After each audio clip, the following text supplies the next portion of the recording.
यत्र तत्र सर्वत्र अपने नियम व्यवस्था के रूप में विराजमान परमपिता परमेश्वर को प्रणाम और आपको यथोचित अभिवादन।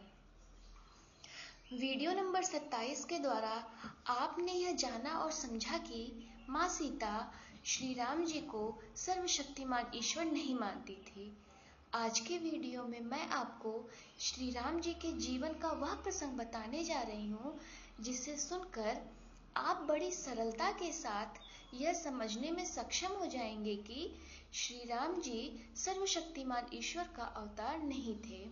बात उन दिनों की है जब श्री रामचंद्र जी रावण वध कर अयोध्या वापस आए थे और अयोध्या का राजा बनकर प्रजा के प्रति अपने कर्तव्यों का निर्वहन कर रहे थे। सब कुछ ठीक ठाक चल रहा था, लेकिन प्रजा सुख की रक्षा के लिए सदैव तत्पर रहने वाले श्री रामचंद्र जी जब माँ सीता को वन प्रवास का आदेश दे दिए थे और श्री रामचंद्र जी का मन रह रहकर शोकयुक्त हो जाता था, तब यदा कदा उनके चिंतन मनन का केंद्र बिंदु सर्वशक्तिमान ईश्वर हो जाया करता था।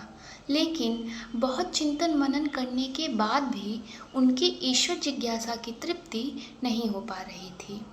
एक दिन वे ईश्वर की संध्या उपासना करके अपने कुल गुरु ब्रह्मर्षि वशिष्ठ जी से पूछे, हे ऋषि श्रेष्ठ, क्या सर्वशक्तिमान ईश्वर का अस्तित्व है?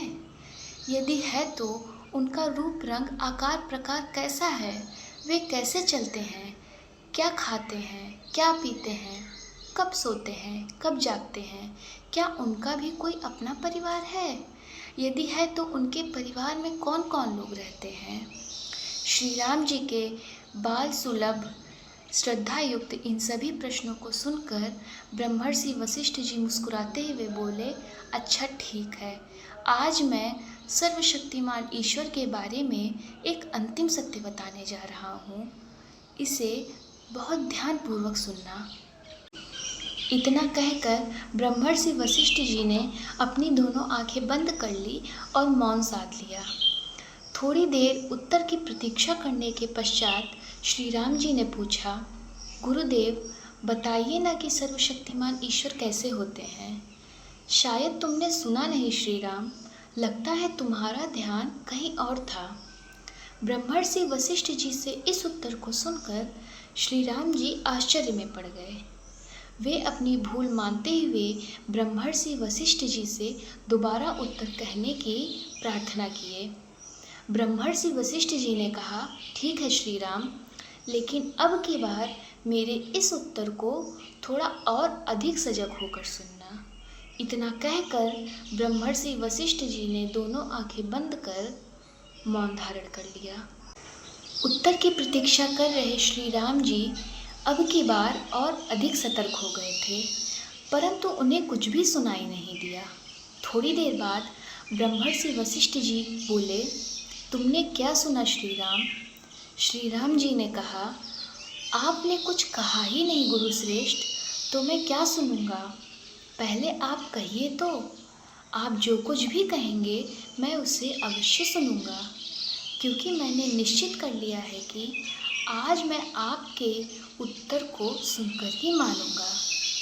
तुमने ठीक कहा श्री राम, मैं तो मौन धारण किया था।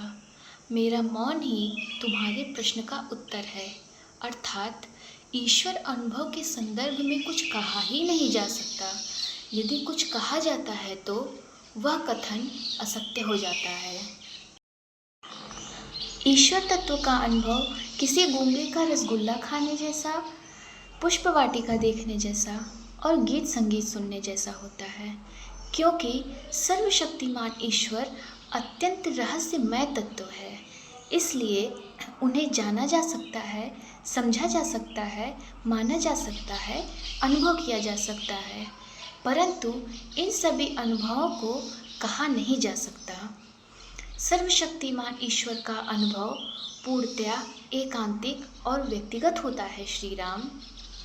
ब्रह्मर्षि वशिष्ठ जी से ईश्वर अनुभूति विषयक ऐसे उत्तर को सुनकर श्री राम जी ने उन्हें प्रणाम किया और सर्वशक्तिमान ईश्वर का अनुभव करने के लिए मौन धारण करते हुए एकांत सेवन करने के लिए चल दिए।